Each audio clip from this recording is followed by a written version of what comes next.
Millions of years ago, the earth was covered with warm seas and swamps. The water was full of life, much like you see here, and much that you can't see unless you use a microscope. Tiny organisms like plankton lived, fed, and died together. Their remains sank to the bottom of the sea, forming layers of decomposed organic matter.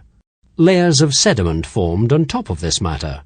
Gradually, over millions of years, the combined effects of high pressures and high temperatures turned this organic matter into hydrocarbons, that is, oil and gas. The extreme conditions also turned the sediment into layers of rocks called sedimentary rocks. Movement in the Earth's crust created domes or fractures in the layers of sedimentary rocks. Found far underground, these shapes can become areas that collect or trap oil and gas. Oil and gas slowly seep upwards from their source rock, up through pores in the rock, until it meets a layer of non-porous or impermeable rock called a cap rock. These impervious rocks may be shaped in such a way that they form a trap, where the oil and gas collects, gradually filling in the trap, displacing any water held in the porous rock.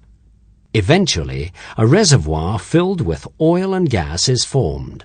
In order to find these reservoirs in the rocks far below the seabed, seismic survey vessels tow sensitive recording instruments called geophones behind them. They use powerful sound waves created on the surface of the sea and reflected back off the rock layers far below the seabed to build up a picture of the promising rock formations that might show a trap containing oil or gas reservoirs.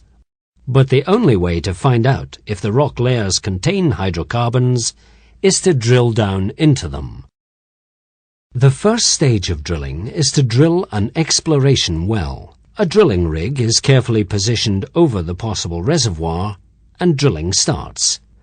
The fragments of rock cut by the drilling bit are flushed out of the hole by a special fluid. It looks like mud, and that's what it's called. Eventually, the drilling bit will break through into the target rock layer, or formation, which could contain oil or gas or both. But how much oil and gas is there?